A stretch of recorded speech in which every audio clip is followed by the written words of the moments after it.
All right, welcome back to Dailies today. We had a first installment of Dailies today at after the news at 6. That's about 12 minutes after 6, and we're continuing for the next 30 or so minutes. We'll be taking your thoughts on today's newspaper headlines. My name is Kofi Bartels, sitting in for Jimmy Disu, who is unavoidably absent today, turning to personal matters. He will be back soon on this beat. But that being said, same station, same program, and of course you can call in on the same numbers usually advertised: 0201 277 Take more of your thoughts today, with a bit of analysis in between. 0201 277 and of course our female listeners can call that number or call your special line 0201 465 7190. 0201 4657190. On the front page of and we're streaming live, by the way, on Facebook. Go to Facebook and search for Nigeria space info space 99.3 or type in your browser facebook.com/Nigeria info FM.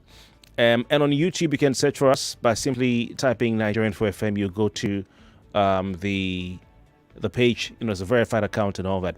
I saw a story regarding the floods. I think one of the papers when we're doing the dailies today at 6 o'clock, and it showed one of the governors. I think it was a picture showing one of the governors. Yeah, front page of Punch. Governor Babagana Zulum in a boat, going a speedboat. By the way, without any life jacket. Oh, this is a canoe. It says Borno State Governor Babagana Zulum during the assessment of the flood damage on Mafa Dikwa Road in Borno State on Wednesday. All right, and I said, this just reminded me of Kim Jong-un, the North Korean Prime Minister, or should I say dictator, the Supreme Leader. I think that should be a better way to put it. The Supreme Leader of North Korea, who also we saw the pictures and videos of him on some speedboats. This is a balloon, this boat, inflatable boats. Well, I think that's what they call it, moving around different parts of affected parts of North Korea. Devastating floods since July. Rain has been falling heavily there. And guess what? Kim Jong-un, the reports are that he may have ordered the execution of 30 officials whom he thinks or says are responsible for the floods, which have killed thousands of persons. More than 1,000 lives lost, let's call it that. I think between 1,000 and 1,005, when I read one report. So I don't know. Because look at this Borno State flooding. Some government officials told us that, there was no reason for alarm. The dam would not be breached. It won't collapse. Don't worry, and all that. And we know there are reports, studies that have been done. Some academics have warned. Some experts have warned, that something was about to happen, that the dam may not hold. Now the government is saying they want to do a review and assessment of all the dams in the country. But lives have been lost. Could those deaths have been prevented if the Alao Dam in Borno State was fortified, was improved, was renovated and made stronger to withstand the volume of water that pulled it down, that destroyed it this time around? Same thing happened 30 years ago. In North Korea, they were executing them. I listened to some commentary which says that in North Korea they hand out executions. That's beheading. They behead you. So they hand out the execution like they hand out parking tickets. It's one thing, they don't execute you. I don't know. Maybe we need something like that in this country. At least for corruption. Someone will come and say, okay, I'm going to look at all the past, corrupt cases, look at everything, and then I don't know, man. And I'm just saying, but look at North Korea now. Anyway, let's stay with the Punch. So that's the governor of Borno State in a canoe without a life jacket. All his aides, or some of his aides with him, also without life jacket, assessing the flood in Borno State. Maybe he's doing a good job. More from the paper. Cabinet shake-up. Tinubu demands 46 ministers fresh scorecards as lobby begins. Cabinet rejig will be based on ministers' performance. Presidency. Political bigwigs, ministers intensify lobbying. When I listened to and I watched Bayo Nanuga yesterday, of course, give a speech, address the press, and say all these things, I was saying, oh my God, imagining how the lobbying, the fear, first of all, the fear and the apprehension amongst those who are currently ministers. Will it be me? Will it not be me? Have I done well? Have I not done well? I think the president wants the ministers to sit up. He wants them to sit up. Doesn't want them to relax. He wants them to sit up. Some of them started with fire. Maybe they've relaxed, and I think that's what he wants from them. But what your thoughts on this are welcome. Is this something that you think really matters? Tinubu demands 46 ministers fresh scorecards as lobby begins. And don't forget, the president had implemented or instituted some sort of mechanism led by the former NPA boss to assess the performance of ministers in his cabinet. More from the paper. Yaya Bello, EFCC files fresh 110 billion naira fraud charges. Details on page 13. Federal government proposes NIN, a tax for foreigners. There's a comma in between. NIN, tax for foreigners. Government molds 30% TED fund allocation for student loan. Dangote refinery marketers plan direct protocol petrol purchase. What does that even mean? Marketers plan direct petrol purchase. Okay, so what were they doing before? Kekerekun warns judges against corruption after Senate confirmation. We can't forget what Godswill Akpabio said to her then, to discipline lawyers who talk on TV about ongoing cases. Bobrisky, minister orders alleged bribery probe. Falana plans to. This is a bit of a messy case. It's not too nice. It's not too neat. What's going on in the EFCC mind with such allegations. You have a social media blogger, Martin Otse. I didn't know that was his government name. Probably known as Very Dark Man, who's alleging or has alleged that Bobrisky bribed EFCC operatives 15 million naira, and also bribed a very top official in the Nigerian Correctional Service. Anyway, also some allegation that Fowles the bad guy, Larry Falana, tried to get a presidential pardon for Bobrisky. Now he's giving Bobrisky, Martin, aka Very Dark, under 24 hours to retract that statement. Otherwise, ...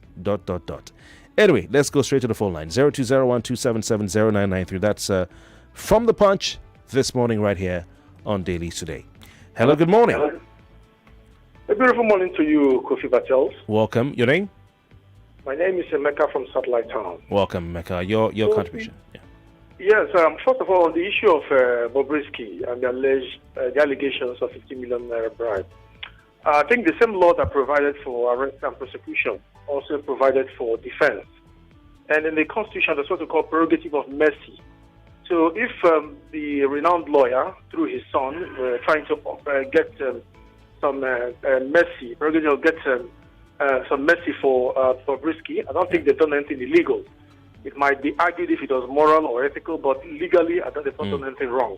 So dragging the name of the renowned Femi Falana into this matter is very messy, and I hope Very Dark Man has all the proof necessary to buttress his allegations. All right. And the issue of what happened in Borno State, when we get to that point of North Korea, not execution, because I know who's going to pass the law. It is not the same lawmakers. Then when are we going to get to that point where people take responsibility for economic, administrative lapses, for malfeasance?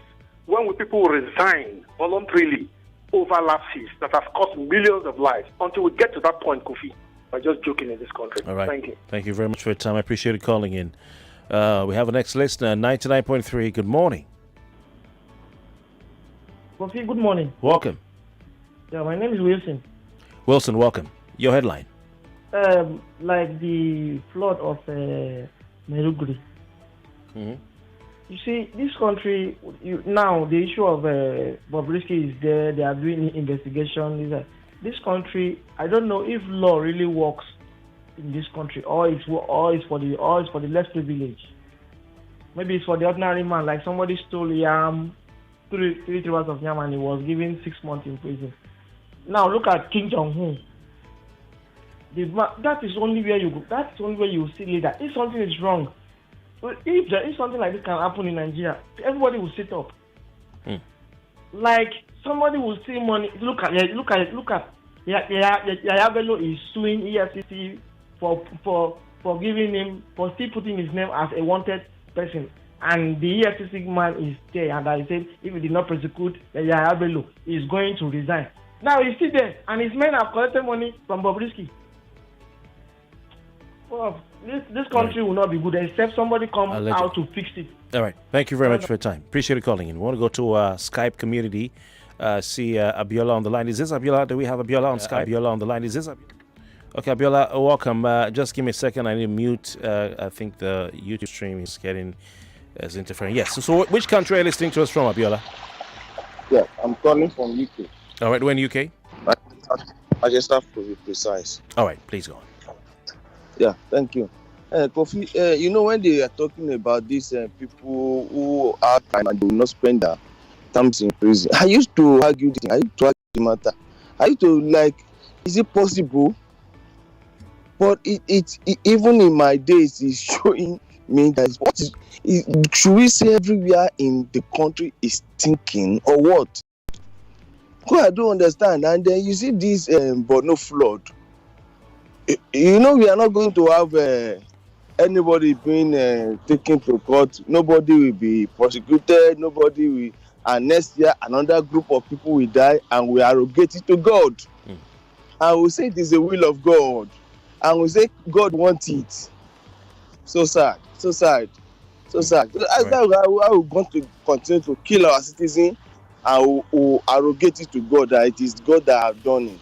Flood happen everywhere in the world. Things happen everywhere. But Thank people you. that did the wrong thing need to be punished for bad behavior. Thank you very much. Thank you, Kofi. Thank you very much for your time. I appreciate you calling in. We take more calls. 99.3. Good morning. Hello. Good morning. Can you hear me, please? Hello. Welcome. Your name and headline. Good morning, Mr. Bartels. Good morning. Bo Yesen from Afro-Media. Well, good to hear from you, Boyson. Yeah. Now, the EFCC fires another, I don't know, phrase against Yahya Bello. Yeah. When will they stop all this game? The macabre.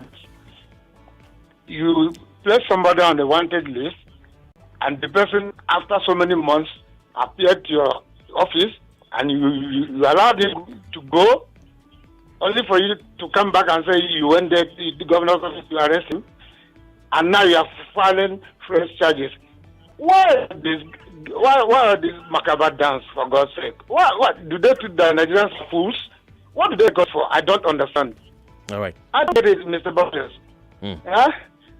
The thing is becoming, becoming a church. Thank you very much. Thank you very much. Wow. Thank you very much for your time. 99.3. Good morning. Good morning, Mr. Kofi. Welcome. Please speak up. Your name, location, and headline. Yes, Madam Lucky from Ibegileti. Welcome. Yes, again, I want to talk about this issue of minister cabinet reshuffle. All right. First of all, I think the president is the problem, not the minister, because if you have a ricketed vehicle or scrap vehicle for a driver, you cannot judge that driver until you give him a better vehicle. All right. The issue of the minister himself, I think the minister of finance has to be fired because of the activities of custom, which the teams have shown incapacity of handling the issue of custom in the country. Custom is the major problem. So majority of the problem we have in this country. Paying of good raw materials. Go and see what the custom are doing. You buy a car for 4 million naira, you want to collect, they want to collect 5 million, which is wrong. And his minister is just there. He leave everything for the city. I think the Minister of Finance is one of the major problems. Maybe his education is too high for us. Let him go back to the UK, which he came from. Thank you. Easy. All right. I want to read some details of this Yahya Bello case. This is what it says. And for those of you who maybe were not with us from 6 o'clock when we were looking at, from 5, sorry, when we looked at some of the details. There's a lot of money. And we're looking at 110 billion naira. Some of these amounts are about were spent on buying houses in different parts of Abuja. So for instance, read the Punch's account, the Vanguard's account of you see most of the properties listed out there. Most of the properties listed out there. I want to just 16 count, and it's all about spending state money. These allegations I must point out. So we look at let's look at some of these. Okay, so this is count 1. All right, says that he bought a house. No, count one of the charge alleges that Bello, Oricha, and Hudu in 2016, Abuja agreed among themselves to cause to be done a legal act, to wit, criminal breach of trust in respect of a total sum of 110.4 billion naira. All right. Now, in count two, the defendants are said to have used that out of that money, 110 billion naira. All right. Out of that money, they used 950M. All right, in 2023 to buy a property in Maitama, Abuja, 950M. Count three says they used 100M to buy a property in Gwarimpa 1, Abuja, 2021. Count 4 says they used 920M to buy another property in just number 2, Justice Chukudifo Puta Street, Asokoro, Abuja, in 2020. Count 5 says that they allegedly used 170 million naira for the acquisition of a property in Wuse Zone 4, Abuja, 2022. You know Wuse Abuja well. You know Wuse Zone 4. Now, count 6 says they allegedly used 100 million to purchase a property in Guzape. Guzape is one of the new places in Abuja coming up in 2018. Count 7, 100M, another 100M, to buy a house in Wuse 1, Abuja, 2020. Count 8, in the same 2020, they said they used 66M to buy a property at Aminu Kano Crescent, Wuse 2, all right, in Abuja. And then count 9 says they used 550M to buy a property in Maitama in 2020. Count 10 says they used another 650M to buy another property in Wuse 2 in 2021. Count 11, another property. Okay, this one is 5.6 million dirham. Dirham is UAE money or Dubai money, as some will say, to buy a property located at Hotel Apartment Community, Burj Khalifa. You know Burj Khalifa, that tall building in Dubai. That is an iconic building, yeah? Burj Khalifa, being situated at plot 160, blah, blah, blah, blah, blah, Skyview building, Dubai, UAE. That's 5.6 dirham. How much is that in naira?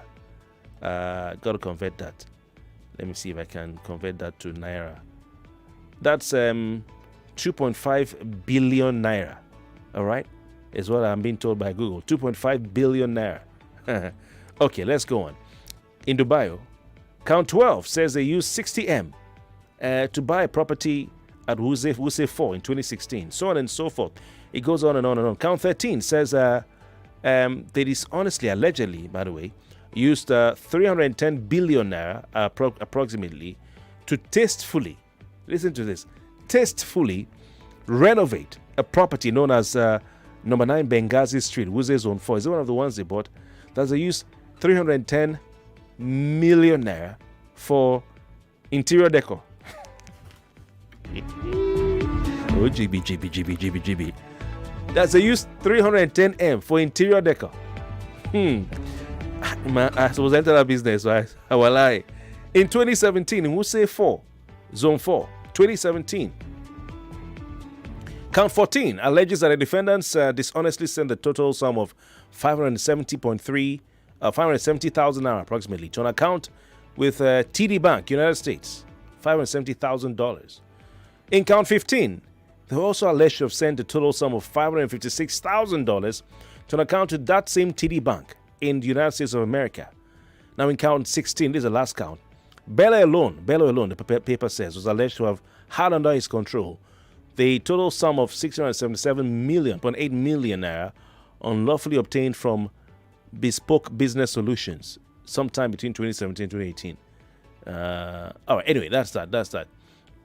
His team of lawyers are led by A.M. Adoi.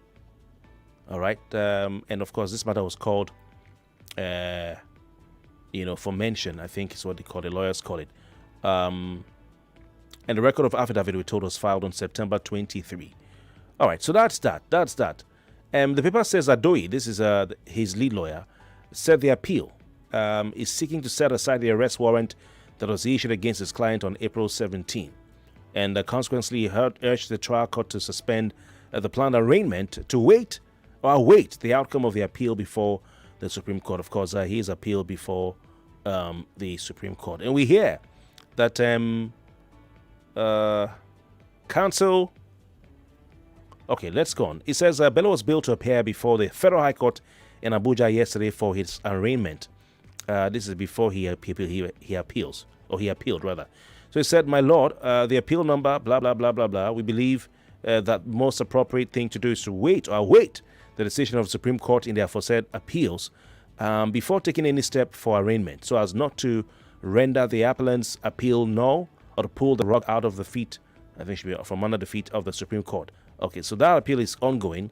Now, however, counsel to the EFCC, Kemi Pinheiro, SAN, urged the court to recommend Bello's lawyer to the Legal Practitioners Disciplinary Committee. They want the lawyers to be disciplined for sanctions, accusing him of helping his client to ridicule the integrity of the judiciary, is what Pinheiro is saying, SAN. He noted that the lawyer was part of Bello's defense team when the court held that it would no longer entertain any application from the defendant until he made himself available for trial. So this application, for appeal, or this, application to the trial court to suspend Bello's arraignment, pending the outcome of the appeal before the Supreme Court, AFC's lawyer say, you know what, you should not listen to it. You should actually discipline the lawyer of Bello. So this is what's going on. It's quite interesting if you look at the details of this case. But my question to the lawyers who are listening this morning is, now the EFCC has brought these fresh charges, 16-count fresh charge, what happens to the 80.2 billion naira case? Are they going to consolidate that case and combine both cases into one trial, or are they amending the charges against him, which I don't think it is, because otherwise they will not have told us fresh charge? Are they going to have two cases running side by side or no? I mean, this is what I want to know. You understand? That's what I'd like to know. Or are they going to modify the existing case and then introduce both of them? All right. Anyway, let's go back to the phone lines. We'll take your thoughts on all that's going on. It's quite interesting because, I mean, these allegations, but if proven, I think it rubbishes the whole talk of not too young to run. I know some people like hearing that. Yeah, because Bello was the youngest governor in the country. I've always maintained, right from a time in Port Harcourt, I've always maintained that good governance is not about age. And you can't demand to be given an office because of your gender or because of your age. I think that the people who deserve it will work hard to get there. All right? Work hard to get there. I don't support reserving roles for young people because, I want to include young people. No. It is a mistake for the young people to think that, they deserve, is their right. Then the sense of entitlement begins to become entrenched, And it's also a mistake for us to let our young people feel that governance is about occupying, or leadership is about occupying a government position only. No. For the young people, I always ask them, what are you doing outside government? How are you leading in your community outside government? Because your leadership outside government is what people will use as a scorecard to say, no, you deserve to get into government. So outside government, what are you doing? Nothing stops you from helping your community outside government, embarking on projects outside government, all right? Solving problems outside government in your community. But to say, oh, give me a position because I'm young and the old people have taken it over. No, you have to take it to yourself, Anyway, let's go back to the phone lines to take some of your thoughts. 99.3, good morning. Good morning, Kofi, Bartels, Anna. Welcome. Your name and headline? My name is Godwin, calling from Lagwe. All right, Godwin, welcome.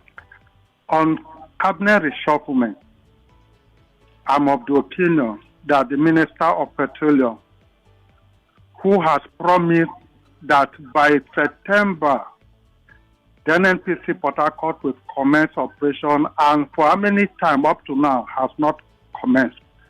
I therefore suggest that need reshufflement, that the minister should leave that seat. For Yaya Bello, apart from the word you have read out, he happened to be the so-called the governor of my state. Many people died as a result of what wickedness Yaya Bello meant for them. People work for 6 months, 7 months You only pay maybe 10-15% of their salary. The remaining will enter what's made. Who will ask? That man must not be treated with APC pattern of doing things. Thank you very much. Therefore, he needs to face the wrath of the law. Thank you. God bless you too. God bless you too. 99.3, good morning. Good morning. Hello, good morning, the microphone heavyweight. Welcome. Your name, location, and headline, please. Yeah, this is the Merchant Man. Welcome. Kofi, the more you reeled out the amount of things this man stole, the more allegedly stole. Anyway, that is their normal word. But at least is in the open. Everybody is seeing it. It's so frustrating and so annoying that in a country that people can barely eat 2 times, somebody is reeling out this amount of things that have been looted. Then on the new CJ, I heard her said she has impeccable and distinguished character. She says she's known for integrity. Yes, she's known for integrity. Was she not the same person that was among the judges that wanted to travel to United States for the conference of judges that was denied visa to attend a conference in the U.S.? I don't know why. Sometimes you look at the top to pick someone as a case of example when you talk of integrity and looking presentable before the people. But when you look at all of them from A to Z, you can't identify any single person, including the president. Who are we using as a point of case when you want to talk of integrity? Thank you very much. It is so annoying and frustrating. Thank you, Kofi. Appreciate your time. Talking about the CJN, excerpt from the Punch story on her confirmation by the Senate says during a screening, Justice Kekereekun emphasized her firm stance against corruption. Firm stance against corruption in the judiciary, stating that she will not tolerate any form of it. That's any form of judicial corruption. That means there's corruption in the judiciary. Well, she read the Riot Act to judicial officers, stressing that she will not tolerate corruption, frivolous ex parte orders, and interim injunctions often granted by some judges, is what we're told. You're almost there. Just get the diaper from the shelf above the TV. Okay, I think I got it. Yes. Are you sure you got it? Maybe I should come home. Relax, love. It's okay. I fed him. He's smiling. I'm just happy you could stay on the call for this long. I hope I haven't finished your airtime. Oh, it's fine. I recharged using MTN Awoof for you, and it gave me a whole 6 times airtime bonus. So we can talk as long as we want all day long. Enjoy Awoof that makes sense with MTN Awoof for you. Dial *888 recharge pin hash for 6 times the bonus on your next recharge. You can also use the Momo or the My MTN NG app to recharge. Terms and conditions apply. What are we doing today? Babe, I've been calling you all day. Where have you been? Still trying to link my NIN. Like the queue is so long. Haven't you linked it before? I have, but I made a mistake with my date of birth. But you could have done it at home if you visited www.nin.mtn.ng. Why did you tell me since? Act now. Link your NIN from the comfort of your home, office, or while you're on the move. Visit www.nin.mtn.ng to correct any error, whether it's someone else's picture, wrong date of birth, someone else registered your line for you, and so on. Remember, visit www.nin.mtn.ng to link your NIN instantly. It's 8 o'clock. Brought to you by Power Oil. Enjoy deliciously healthier meals with Power Oil. Happy World Heart Day. This isn't a Game of Thrones. It's the game of information. The German foreign minister went to Beijing to reaffirm that Europe would not let China invade Taiwan. And more information. Government can't keep taking the fall for your own mess, for your own mistakes. And more information. We did some work on the Third Mainland Bridge before. Where are there potholes? 99.3 Nigeria Info. We are more than just radio. Subscribe to our YouTube channel at Nigeria Info FM. Check us out on Facebook at Nigeria Info 99.3. Follow us on Twitter at Nigeria Info FM and on Instagram at Nigeria Info FM Lagos for live updates as it happens. 99.3 Nigeria Info. Let's talk.